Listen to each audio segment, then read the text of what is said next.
The diet world is full of go hard or go home mentalities, and it causes people to get stuck in this cycle of being aggressively restrictive, then stopping, binging, feeling guilty, burning out, and then resetting. And it's just not right. In this video, I'm going to show you how to stop with the extreme diets and instead replace that with healthy habits and a much healthier relationship with your food and fitness. The first key thing you have to do is recognize that you are in that cycle. We've all been there. You've got an event coming up. You've left it a bit late. Boom. There comes the crash diet, that fad in that rush to try and get lean quickly. And as usual, you'll do the extreme diet. You'll have the burnout. You'll have the guilt. You'll regain the weight and then you feel rubbish again. By at least recognizing that we're about to embark on the next extreme diet or fad, we're noticing how we're gravitating towards that. That can be really useful in helping us change. Because this time round, you want your results to last instead of just lose it quick, gain it quick. So here's how you're going to have a different approach this time. We're going to anchor habits instead of extremes, because those daily actions that we're taking all add up and make a huge impact. So here are some of the easy habits I'd focus on first. I'd start off with focusing on protein. It's a really easy way of, instead of dieting or being overly restrictive, you're simply going to focus on getting more protein into your diet.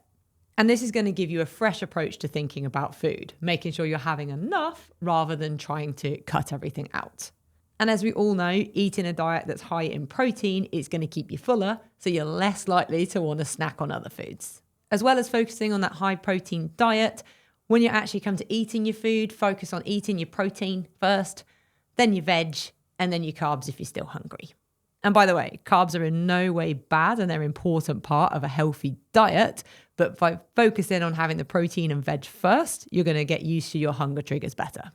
Speaking of hunger triggers, the next one's going to be about boredom eating or boredom snacking. I know that a lot of people struggle with this. A lot of my clients who come to me say it's one of the main reasons that they struggle to lose weight. One of my clients, Helen, was really guilty of boredom eating. So what we introduced was a simple 10-minute rule. When she wanted to snack, she just waited 10 minutes. And most of the time, she would go, actually, I wasn't hungry. I was just bored and wanted to go get some food. And if she was genuinely hungry and still wanted the snack, then of course, go and have it. You could take this one step further. And if you're feeling like you want to snack or you're feeling that boredom hunger, go for a quick walk, 10-minute walk, if it's feasible, and see if you still want to eat it when you get back. It has the added advantage of moving more, so burning more calories as well, and is keeping you at bay from that boredom grazing snacking. Another walking habit you could have is just take a walk after dinner. Help with digestion, get you settled down for your evening, and get you ready for a good night's sleep. All of these are just small habits that are taking you away from thinking of the extreme and focus on small changes you can make within your daily life. Next one you're going to look at is environmental design. This is a fancy way of saying make it as easy as possible for you to eat well. I've said it before and I'll say it again. I am lazy in the kitchen. So I need to make things as easy as possible for me to be able to prep and cook as quickly as I can and get out of there for me to be able to stick to something. Essentially, you want to remove the barriers. So for me, the idea of wrestling with a butternut squash or chopping up an onion just to make a quick lunch, that's a barrier, because if I don't want to do it, I'm not going to do it, and then I might grab something that isn't as healthy. So instead, I set myself up for success and I pick much easier veg options. Things that aren't a faff, things you don't have to cook or you don't have to peel, and make things much easier. I've also just hit 40, so naturally I'm obsessed with an air fryer. So anything I can chop up and throw in there cuts down on washing up, makes it super, super easy. And again, I'm just setting myself up for success by making it as lazy proof as possible. You also want to plan for treats because you are going to have them.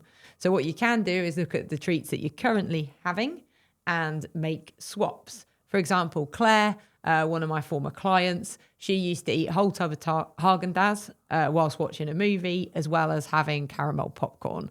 We made some simple swaps to that, where she swapped to a tub of Halo Top, the protein ice cream, and she would have sweet and salted popcorn with that as well. So she'd be saving herself about 1,000 calories. Now, again, this isn't a one-off, but if this is something that you're doing regularly, saving that 1,000 calories can have a big impact on whether or not you can create a calorie deficit. So it's not saying never have Haagen-Dazs, it's saying either have a bit less of it or have it less often, or if it is something that you are going to have all the time, is there a swap that you can make, just like Claire did.